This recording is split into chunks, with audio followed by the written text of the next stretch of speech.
From the editors of Cook's Illustrated magazine, it's America's Test Kitchen. With your host, Christopher Kimball. Featuring Test Kitchen chefs Julia Collin-Davison, Bridget Lancaster, Becky Hayes, with Adam Reed in the equipment corner and Jack Bishop in the tasting lab. Discover the secrets of America's foremost food testers and tasters today on America's Test Kitchen. Today on America's Test Kitchen, Adam reveals his pick for the top ice cream makers. Then, Bridget shows Chris how to make the best homemade ice cream. And Jack challenges Chris to a tasting of vanilla beans. Finally, Julia reveals the secrets to the perfect chocolate pudding. That's all right here on America's Test Kitchen. America's Test Kitchen is brought to you by DCS by Fisher & Paykel. America's cooks rely on innovation and culinary precision. DCS by Fisher & Paykel, offering premium indoor and outdoor kitchen appliances. And by Kohler, inspiring home chefs to create a professional-level kitchen with innovative sinks, faucets, and cook centers. Kohler. And by Diamond Crystal Salt for the professional chef and those who want to cook like one. Diamond Crystal, the gourmet choice. By Cooking.com, an online retailer for the kitchen enthusiast. If it's not in your kitchen, try ours. By Plum Amazins, diced dried plums from Sunsweet for amazing recipes. By Miracle Grow, the gardener's friend. And by Chateau Saint Michel.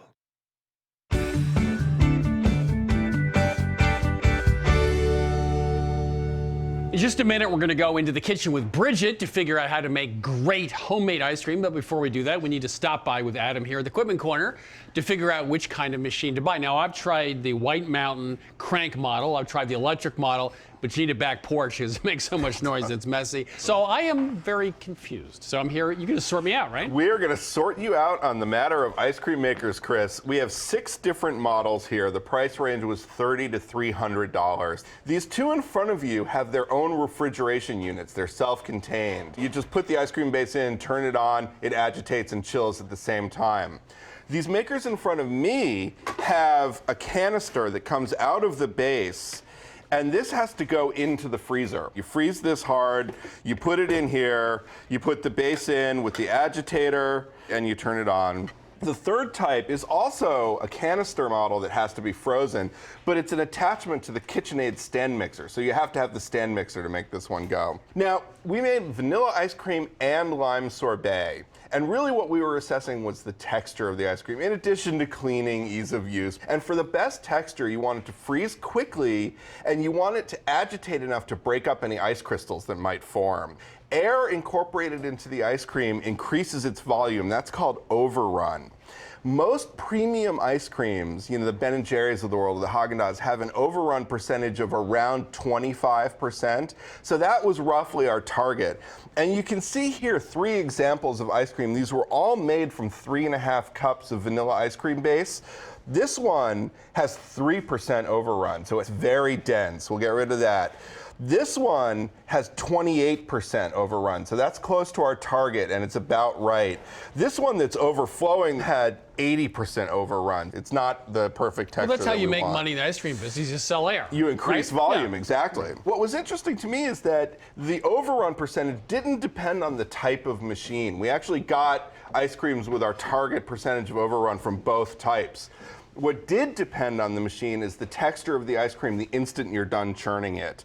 In these canister models, like this one here, the ice cream, when you're done churning it, comes out sort of like a soft serve texture. So if you want firmer ice cream, you have to put this in the freezer to firm it up for a couple of hours. If you want a soft serve texture, you're fine, you can eat it right away. Why don't you show us the ice cream that comes out of the self-refrigerated models? Okay, so that's a lot firmer, and you can eat that right out of the machine. So this was actually... As a matter of fact, I will. Hey, this isn't a tasting segment, this is an equipment segment. It's really good. We also tested the noise level on these things. None of them were that quiet. They're all about 80 to 90 decibels, which is like city noise. So you are leaning on our favorite ice cream maker there. This is the Winter Snow. It's self-refrigerated, $220, so it's not that cheap. If you don't want to spend that much money, I know who I'm dealing with here. This is the Cuisinart automatic frozen yogurt ice cream and sorbet maker. This is a canister model, but it's a lot less expensive. The disadvantages are that you have to freeze the canister to begin with, and if you want the ice cream to be firm, you have to give it a couple of hours of freezer time when you're done churning, but it's a lot less expensive at 50 bucks. So it's no surprise when it comes to small appliances that the winter cost a lot of money, 220 bucks for the Winter Snow. Self-contained, has its own refrigeration unit. For 50 bucks, however, if you don't mind putting this canister in the freezer overnight, Cuisinart makes a very good model. Now we know which maker to use. Let's go into the kitchen and figure out how to come up with a great recipe for ice cream.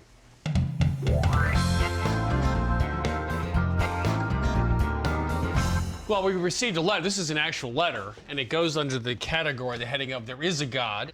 Okay, I'm very interested. This is from Nolan. This is Boy Scout Troop 60. Dear Mr. Kimball, as a Boy Scout, I'm required to send a letter to the editor of a magazine newspaper for a merit badge. Oh, cool. They still do this. I'm working on I've chosen you in your magazine. In the past, we have used the box macaroni and cheese. We tried one of your recent mac and cheese recipes, and everyone enjoyed it much better. Thanks for the recipes and good luck with the magazine. That's great. He knows how to punctuate. He can write a letter. He's sweet. Right. He has manners. That's right. There is a God. Well, how about we make some ice cream for Nolan? And send it to him. Yeah, it might melt by the time it gets there. All right, vanilla ice cream. Now, for the best vanilla ice cream, we want to start off with a vanilla bean, not vanilla extract. Although you can use it, it's not going to have the same amount of vanilla oomph that a bean gives us. And when you're shopping for vanilla beans, you want to look for those that are pliable. This is actually quite bendable. It's almost like a raisin. It's basically dried, but it's not over-dried. And you know, when you pick those up at the supermarket and they come in a little glass jar, just give them a shake. If they clink around like rice, yeah, leave them alone. So this is a pod, and inside are the little tiny beans that have tons of flavor. So to get them out, we just want to cut a nice little slit right down the length, and then we can use the back of our paring knife to open that up and scrape out all these little seeds inside. They're going to give our ice cream a nice little flex. So we're going to put both of these right into our saucepan here.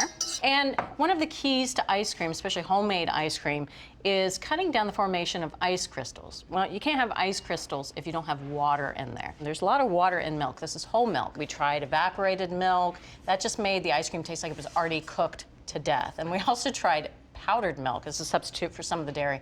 Made it taste kind of cheesy. So we've got mostly cream here. This is 1 3/4 cup of heavy cream and 1 1/4 cup of whole milk. And you do want to use whole milk. Don't use skim milk or 1%. You won't have as rich of an ice cream. You know what I love about you is that all this thing about crystallization of water. You just like heavy cream. Yeah. Pretty much.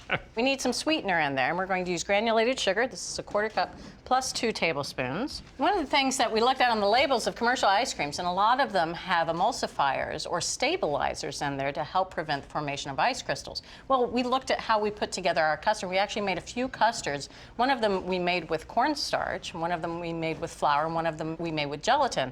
And all 3 of these actually cut down on the formation of ice crystals. The problem is they didn't have the right texture. They were all a little bit gummy. So our next best option is corn syrup, and this is 1/3 cup of corn syrup. And the corn syrup is really going to help to prevent the formation of the ice crystals. Really prevents them from bonding together. And this is 1/4 teaspoon of salt. So just stir this together, and we're going to put this over medium-high heat. So we just want to heat this until it registers about 175. And what we're basically doing at this point is we're heating up the dairy, but we're also infusing it with the vanilla and dissolving most of the sugar.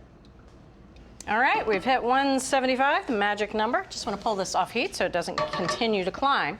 Now we're going to temper some egg yolks. Now these are 6 egg yolks, large egg yolks. We're going to add 1/4 cup of sugar right in there and whisk this together until they're blended nicely.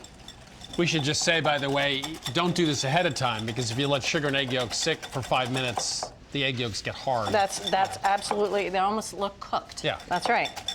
And the reason that we're adding some of the sugar to the egg yolks is it's going to make it easier for us to temper the eggs evenly. We're not going to get bits of scrambled egg in there. All right, so that looks good. Now, speaking of tempering, I never temper. I love to temper egg I'm yolks. intemperate. Basically, we're bringing up the temperature of the egg yolks nice and slow. So this is a 1/2 cup ladle. I'm gonna add about 1 cup of the liquid. So I'll do this in 2 batches, just slowly whisk it in. I should say everyone else, the other 45 cooks here at America's Test Kitchen also temper. Well, you're all about foolproof, right? No, it's just I've never had it go bad. I've never had the eggs cook. Well, that's because you're perfect. So that is it. Eggs are up to temperature. Now, put this right back on the heat. And I'm gonna slowly whisk this right back in. Don't need to be too precious at this point because the eggs are nicely dissolved. Now I'm gonna cook this mixture, and we're gonna cook it a little bit farther than we usually take custards. We wanna let it climb to 180, and this is actually quite important. We want this to be thicker before we turn it in the ice cream maker. And that should only take maybe 5 to 10 minutes.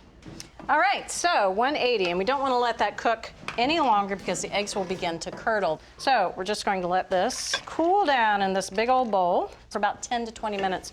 Really, we don't want this mixture to be steaming anymore. Okay, meanwhile, I'm gonna go have a little tasting with Jack Bishop in the tasting lab of vanilla beans.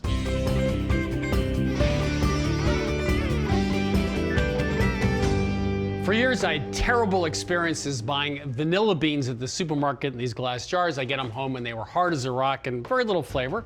So I went out and bought out 2 pounds of vanilla beans by mail order, which cost a fortune.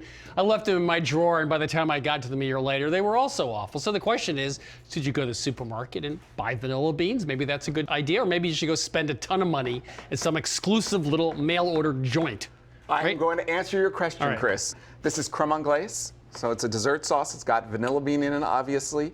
We did the tasting, actually, did it here about 6 years ago. We had the same experience, which was that the supermarket vanilla beans were so old and shriveled and dried out that they had no flavor, and the mail order was much better. So we first off noticed that the supermarket vanilla beans have gotten much more expensive. And so, in fact, one of the brands was $16 for 2 beans. It was more expensive than the mail order beans, which without the mail order were more like $7 to $9 for 2 beans. That sort of said, okay, well, maybe things have gotten better in the supermarket. And to our surprise, the supermarket bean actually won. It beat the mail order. We didn't think there were any bad beans here. We actually had good luck, all 5 brands that we tested. Okay. Are you playing games with me here? Do we have vanilla extract in one of these? Me? I don't. I'm getting suspicious. Okay, I want to ask. You have to answer. Are these all actually made with vanilla beans, not Yes, extract? they are. How are you going to get around this? Okay, go ahead. So, do you have any preferences? Well, this doesn't have much flavor. That's out. Okay. I don't get this. At first, I thought this was extract because I sort of had an alcohol. This is wild. It's crazy beans. Those are crazy beans. I don't know. This is like good. Yeah, pretty straightforward. This doesn't have much flavor. Why don't we start with what you liked? I like this. This was good straight vanilla. You picked the winner. This is the McCormick. It's the supermarket brand. Yeah. It is $15.99 for 2 beans in the supermarket, so it's not cheap. We thought it was the best, had the most And personality. this didn't have hardly any vanilla flavor. This is middle of the pack. This is one of the mail order brands. You can get it at gourmet stores. It's Nielsen Massey. We didn't think it was certainly any better. You know, got a lower score. Not a big lower score, but somewhat lower score. In this, we grew in the kitchen or something. What is this? I'm completely stumped. I don't know. Oh, see? I knew it. I knew he was going to do it. No, I knew it. I did not You lie lied to to you. me. No, you said, are there vanilla beans in there? We ground up, spent that- vanilla beans with the This seeds is a new taken out low of in America's Test Kitchen. I knew that's what he was going to do. Well, I win, folks. And I told the truth. to the woodshed. So I didn't tell the whole truth, Chris. No, you certainly didn't. Boy, you are sneaky. So the winner was McCormick. And how much is this bottle? $15.99. $15. And never listen to this guy.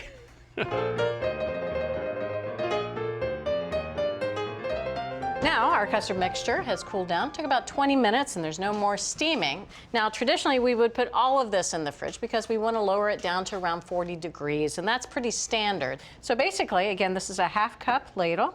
Just going to separate out 1 cup of this custard into a small bowl. I want to cover both of these bowls with plastic wrap just to prevent a skin from forming on the top. This big bowl is going to go in the fridge.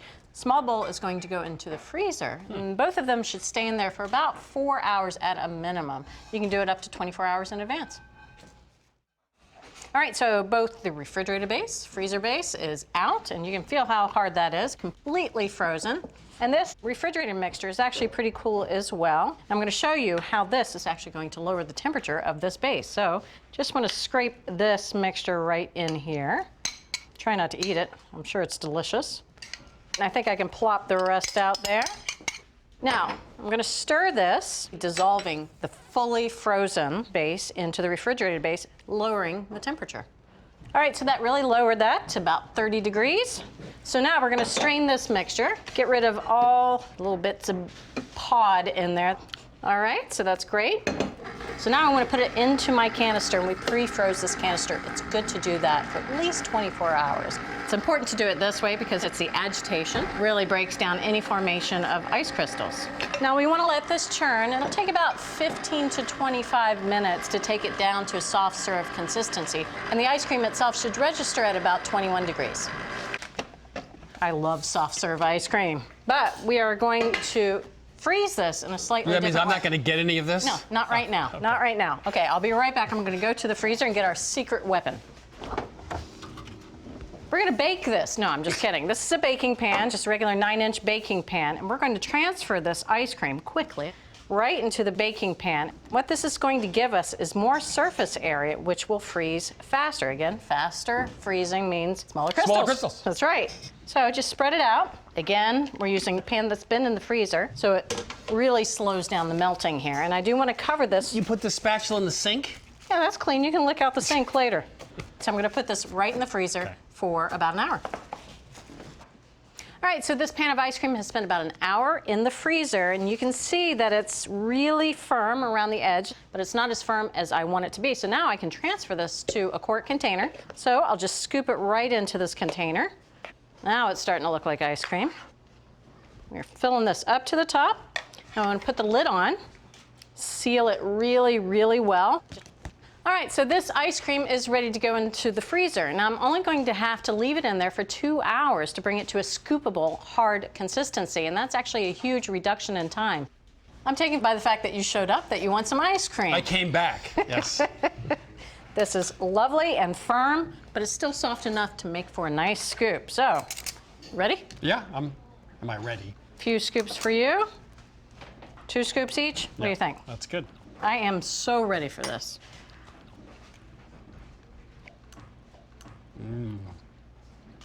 Super silky. It's creamy. That is so good. You know, my guess is Ben and Jerry's going to show up and ask for the recipe. So we had a few pretty interesting secrets to great vanilla ice cream. The first started with invert sugar, which was corn syrup that helps with the ice crystal problem. Second, in order to get that base down in temperature, we actually froze part of it, then mixed it back in. And the last trick was take a baking pan and pre-chill it and put the ice cream in it for the first hour or so, which gets the temperature down much more quickly. So the faster you chill it, the smaller the crystal. There you have it. From America's Test Kitchen to your kitchen, a fabulous recipe for homemade vanilla ice cream. We have also 2 other flavors. That's right, we've got triple ginger and coffee crunch. And you can get those right on our website at americastestkitchen.com. And you can also follow us on Twitter or Facebook if You you tweet. like. I tweet. Yeah? Yes.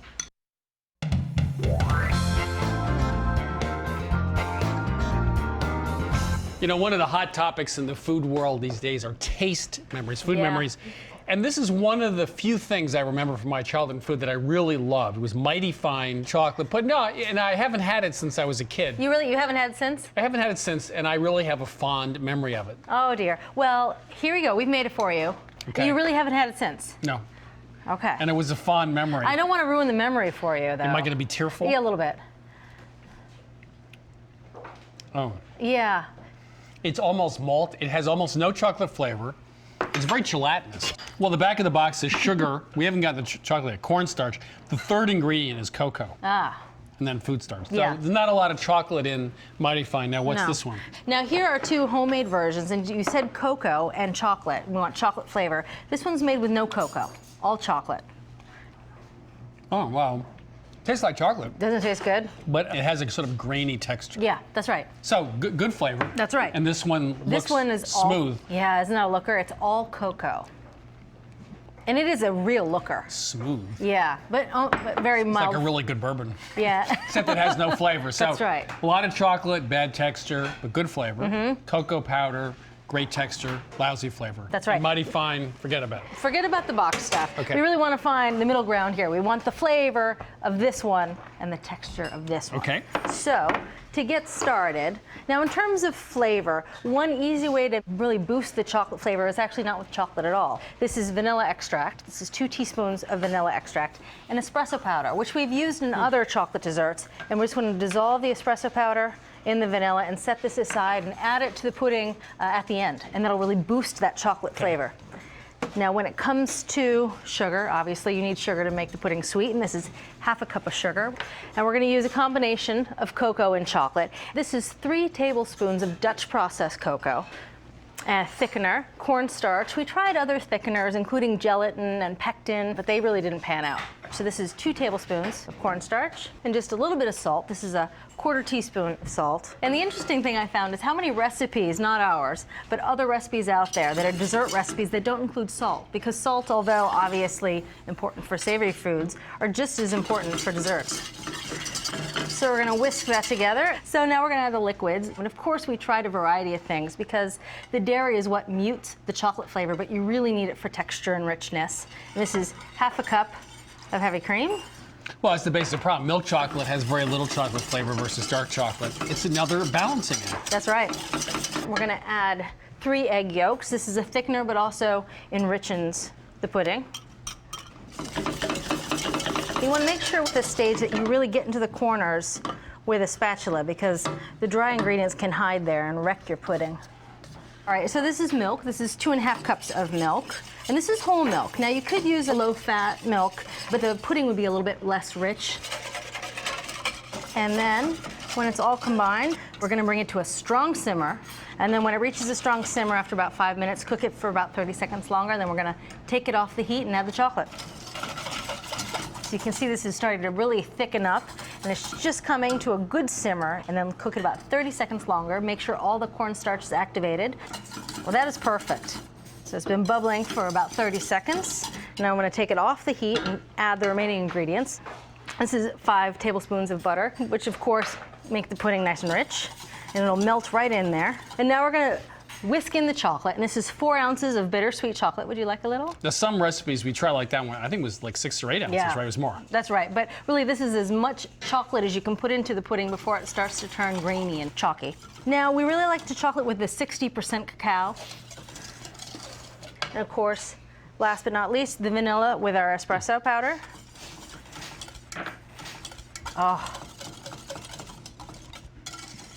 that smells so good. It does smell good. All right, now we're going to strain it, which is nothing unusual. You want to make sure you get out any clumps of egg or cornstarch. And the last trick, of course, is to prevent skin from forming on top of the pudding while it chills in the refrigerator. The trick to that is to use parchment paper to grease it a little bit. Then I think wax paper works pretty well. yeah, wax paper works well. And then you just want to press it flush to the surface of the pudding. Et voila. Now it has to chill in the refrigerator for at least 4 hours till it really firms up. Great. And that's it. All right, so this pudding is well chilled. So we're going to take off the parchment and we're going to give it a little whisk to make it Now, nice that's and odd. glossy. I've never heard of doing that. Oh yeah, it kind of loosens it up because it's well chilled throughout. Just makes it kind of smooth and glossy. See? Just melts it a little bit. I'm going to have a big bowl of chocolate pudding. I'm going to fill this guy up. To the brim. And would you like some whipped cream on top? Yes, I would. It's a little bit of sweetened whipped cream and some chocolate shavings. This looks awesome. This is going to be one of my more favorite moments in America's Test Kitchen. I love chocolate pudding. It's got a lot of chocolate flavor, but it's also it's lighter, you know. Yeah. So great chocolate pudding isn't that difficult, but actually took us a few weeks to do, getting the right balance of cocoa powder and also chocolate, little espresso powder and vanilla to boost the flavor, a few egg yolks, a wee bit of cream, some milk, let it sit in the fridge for 4 hours. That was the hardest part. And there you have it, a fabulous recipe. America's Test Kitchen to your kitchen. Authentic, homemade, delicious, renewed, redone, remade chocolate pudding. You can get this recipe. All the recipes from this season of America's Test Kitchen are testing results. View selected episodes at americastestkitchentv.com. Also follow us on Twitter and Facebook. This deserves a major tweet, I think. Big This tweeting? is my favorite recipes this season. or any Is it? season. Yeah. Yeah. America's Test Kitchen is brought to you by DCS by Fisher & Paykel. America's cooks rely on innovation and culinary precision. DCS by Fisher & Paykel, offering premium indoor and outdoor kitchen appliances. For over 50 years, Miracle-Gro products have helped home chefs grow fresh vegetables and herbs. Miracle-Gro soils and plant foods provide the essential nutrients plants need to grow bountiful produce. Gardening tips are available online at miraclegrow.com. By Cooking.com, an online retailer for the kitchen enthusiast. If it's not in your kitchen, try ours. Chateau Saint Michel. Digital wine cellar and pairings can be found online. And by Kohler. Diamond Crystal Salt, the gourmet choice. Plum Amazins from Sunsweet.